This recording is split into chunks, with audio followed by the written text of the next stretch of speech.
Doctor Satya रमणी वडलमानी, chairperson और MD मुरली Krishna pharma private limited, जिनकी बदौलत दुनिया भर में उच्च गुणवत्ता वाले और सस्ती दवा का उत्पादन। किसी भी प्रोडक्ट में या किसी भी प्री फिनिश फॉर्मुलेशन में हम सॉल्वेंट्स का इस्तेमाल नहीं करेंगे।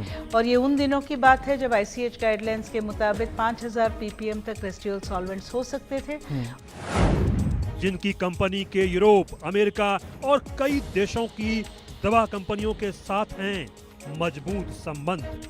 यूरोपियन यूनियन अप्रूवल है, यूनाइटेड अरब एमिरेट्स के अप्रूवल है, हमारे यहाँ ऑडिट्स हुए हैं सऊदी अरेबिया के, इराक के। कॉरपोरेट सामाजिक उत्तरदायित्व के प्रति जिनका जीवन है समर्पित, जिनकी कंपनी के नाम हैं कई पेटेंट और अनेक प्रतिष्ठित पुरस्कार, मिलिए उस शख्सियत से जो हैं भारत की शान। नमस्कार, आपके साथ हूं मैं राजीव शर्मा। भारत की शान में आज हमारी खास मेहमान हैं डॉक्टर सत्या वडलमणि। ये मुरली कृष्ण फार्मा प्राइवेट लिमिटेड की चेयरपर्सन और मैनेजिंग डायरेक्टर हैं। 4 निदेशकों और 200 से अधिक कर्मचारियों की टीम के साथ इनकी कंपनी दुनिया भर में उच्च गुणवत्ता वाले और किफायती दवा का उत्पादन करती है। रणनीतिक प्रबंधन में पीएचडी और एमबीए के साथ इन्हें फार्मा उद्योग में 28 सालों से अधिक का अनुभव है, जो निर्यात प्रबंधन से लेकर इंटरनेशनल मार्केटिंग, मैन्युफैक्चरिंग और ट्रेडिंग तक फैला हुआ है। 2016 में मेक इन इंडिया पुरस्कार के साथ इनके गुलदस्ते में कामयाबी की कई कहानियां जुड़ी। डॉक्टर सत्या वडलमणि हमारे साथ हैं। डॉक्टर सत्या वडलमणि, आपका बहुत बहुत भारत की शान में स्वागत है। शुक्रिया। डॉक्टर सत्या वडलमणि, सबसे पहले आप अपने बारे में दर्शकों को बताइए। सबसे पहले मैं कहूँगी जय भारत, जय हिंद। मेरा नाम सत्या वडलमानी है। हाँ, मेरे पास डॉक्टरेट है और इसके अलावा ये है कि मैं फार्मास्यूटिकल इंडस्ट्री में अभी ऑलरेडी 28 से ज़्यादा सालों तक काम कर चुकी हूँ। ये फैक्ट्री हमने लगाकर भी अभी 20 साल हो चुके हैं और इसके पहले भी मैं काफ़ी कंपनियों में सीनियर पोजीशन पे काम कर चुकी हूँ। मैं एक इलेक्ट्रिकल एंड इलेक्ट्रॉनिक्स इंजीनियर हूँ जिसने अपना फोरे फार्मास्यूटिकल्स में किया था करीबन 1992 में, और वहाँ से लेकर मेरा जो लास्ट जॉब था वो था अजंता फार्मा में as general manager international business development. और उस वक्त पर I was considered to be the youngest, मैं सबसे यंग जनरल मैनेजर बनी थी, जिसका जिक्र बिजनेस इंडिया में हुआ भी था, बिजनेस टुडे और बिजनेस इंडिया में हुआ था। वो मेरा बैकग्राउंड है और rest is history. Rest is history. आपने कहा कि आप इंजीनियर हैं और उसके बाद आप फार्मा के फील्ड में गई। ये डिफरेंट है और ये अचीवमेंट है, लेकिन आपकी कंपनी की सफलता की अनेक कहानियां हैं। कैसे ये व्यवसाय में आदर्श मॉडल बनी, कंपनी की उत्पाद, प्रोडक्ट और प्रदान की जाने वाली सेवाओं की खासियत क्या है, साथ ही आप अपनी कंपनी की ट्रैवल हिस्ट्री, यात्रा जो है, उसके बारे में बताएं।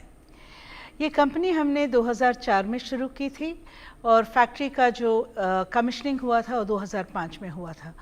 जब हमने 2004 में कंपनी शुरुआत करने की सोची थी तो हमारे कुछ उद्देश्य थे कि हमने एक एक्वस बेस्ड फैक्ट्री बनाने की सोची थी। एक्वस बेस्ड से मेरा मतलब है कि हम किसी भी प्रोडक्ट में या किसी भी प्री फिनिश फॉर्मुलेशन में हम सॉल्वेंट्स का इस्तेमाल नहीं करेंगे।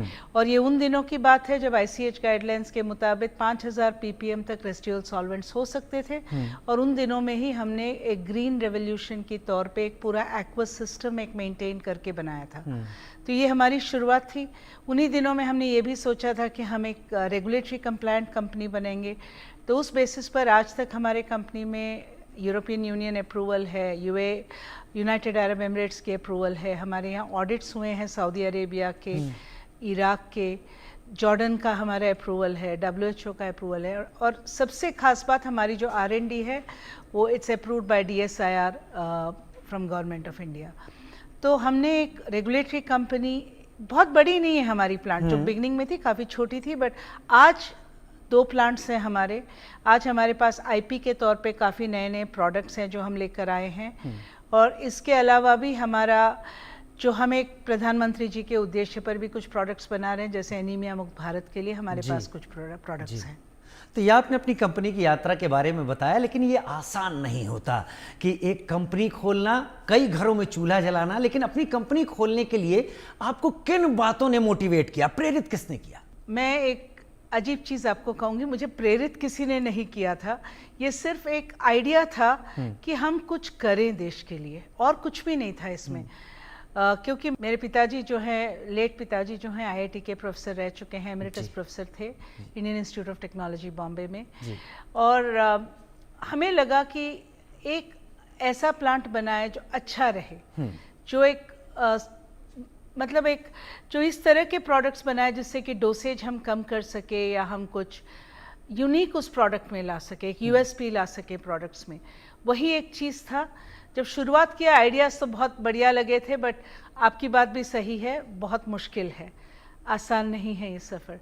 बहुत बार ऐसे लगा कि मैं डूब जाऊंगी, और बहुत बार ऊपर भी आई हूँ। तो शायद इसलिए मैं आपके स्टूडियो में आज बैठी हूँ। ठीक है, कौन से फैक्टर्स आपको लगता है कि इस उद्योग में दूसरों से आपको अलग करते हैं? अलग इसी में है कि हमने एक फैक्ट्री जो बनाई, कई लोग क्या करते हैं, पहले डोमेस्टिक और आरओडब्ल्यू मार्केट्स के बेसिस पर प्लांट बनाते हैं, और बाद में जैसे पैसे कमाते हैं उसको एक रेगुलेटरी कंप्लायंट प्लांट बनाते हैं।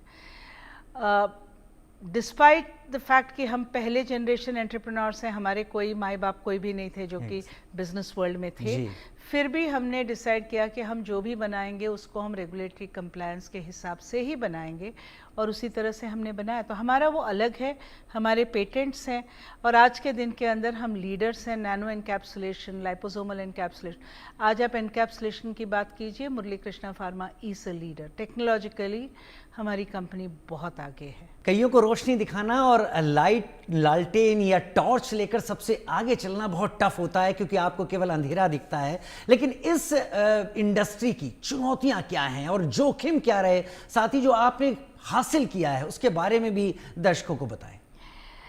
ये इंडस्ट्री बहुत छोटी इंडस्ट्री है, बट विथ मैक्सिमम रेगुलेशंस। आप बाहर जाकर रास्ते पर पानी पूरी तो खा सकते हो, बट जब आप दवाइयाँ बनाते हो आपको एफडीए के गाइडलाइंस के मुताबिक ही बनाना पड़ता है।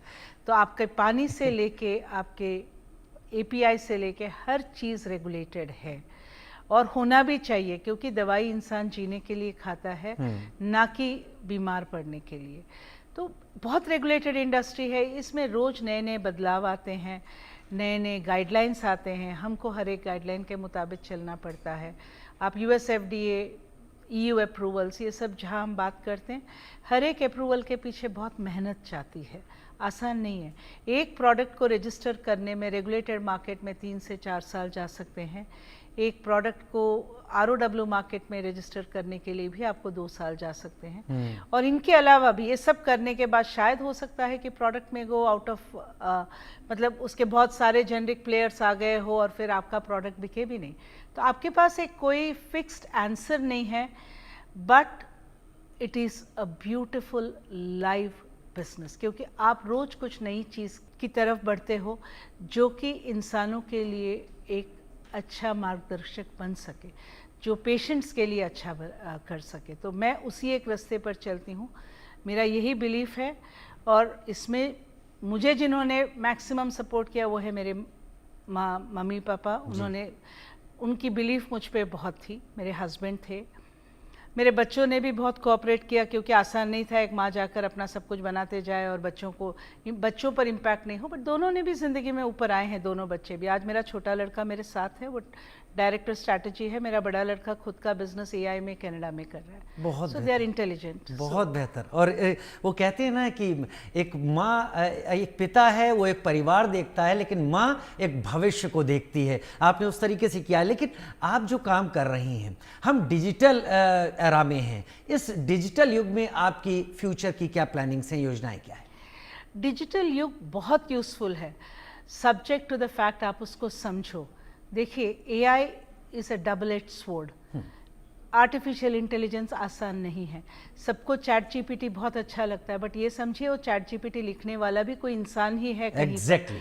और अगर आपने उसको गलत फीडिंग किया तो आप पर गलत इम्पैक्ट भी हो सकता है। तो मेरा कहना इतना ही है, डिजिटल युग अच्छा है, नया युग बहुत ही अच्छा है। हमारे टाइम पे लाइब्रेरी में जाके हम किताबें पढ़ा करते थे। आज के युग में आपके पास आपके मोबाइल फ़ोन पर ही आपका सारा इन्फॉर्मेशन है, ई बुक्स हैं, सब कुछ है। बट टेक केयर, हर चीज़ सही नहीं होती है, क्योंकि गूगल पे लिखा हो हर शब्द गीता नहीं है।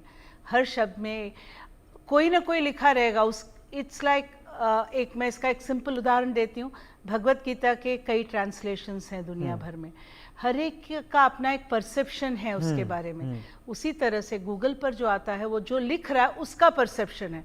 अगर आपको सही मायने में उसका एक ये चाहिए तो आप going to PubMed, going to something जो वैलिडेटेड डॉक्यूमेंटेशन है। इतना ही मेरा कहना है। डॉक्टर सत्या वडलमणि दर्शकों कहना चाहती हैं your hand will teach your brain. आप जितना लिखेंगे उतना आपको याद होगा, केवल डिजिटल आपको वो सपोर्ट नहीं देगा। खैर डॉक्टर सत्या वडलमणि, अवसरों की पहचान जो मिल रहा है और लाइफ के जो लेसन है, जीवन के सबक, उनको लेकर आप क्या कहना चाहेंगी? क्योंकि आपने जो किया है ना, वो जो सरकार कहती है कि हम जॉब मांगने की जगह जॉब अगर दें तो वो एक बड़ा अचीवमेंट है। ये बहुत ही बड़ा अचीवमेंट है, बट बहुत ही एक मुश्किल भी चीज़ है। क्योंकि देखिए, एक इंसान के तौर पे मैं अगर सिर्फ नौकरी करती तो मैं कभी भी नौकरी बदल सकती थी। कभी बहुत सारे प्रॉब्लम्स आते हैं तो लगता है कि ये सब छोड़ छाड़ के हम चले जाएं, क्योंकि इतना तो पगार मैं कमाई लूँगी जीने के लिए। बट हर बार एक ही बात याद आता है कि हमारे यहाँ पर 250 लोग काम करते हैं। ये 250 लोगों के पीछे अगर मैं 4 लोगों का भी एक परिवार देखूँ जी, 1000 लोगों का एक घर चलता है या चूल्हा चलता है। मैं तो निकल जाऊंगी, बट उन सब का क्या होगा जिन्होंने मेरे भरोसे या कंपनी के भरोसे अपनी जिंदगियां यहाँ पर निकाली हैं। आसान नहीं होता है। डॉक्टर सत्या वडलमणि, कहा जाता है बड़ा हुआ तो क्या हुआ, जैसे पेड़ खजूर, लेकिन आप जो बड़ापन है आपके अंदर, आपने जो स्थापित किया है, उसके पीछे आपकी सोच और आपकी मेहनत, वो दोनों ही झलकती हैं। डॉक्टर सत्या, आपने हमारे साथ भारत की शान का हिस्सा बनकर वाकई साबित किया कि आप भारत की शान हैं। नमस्कार, जय हिंद।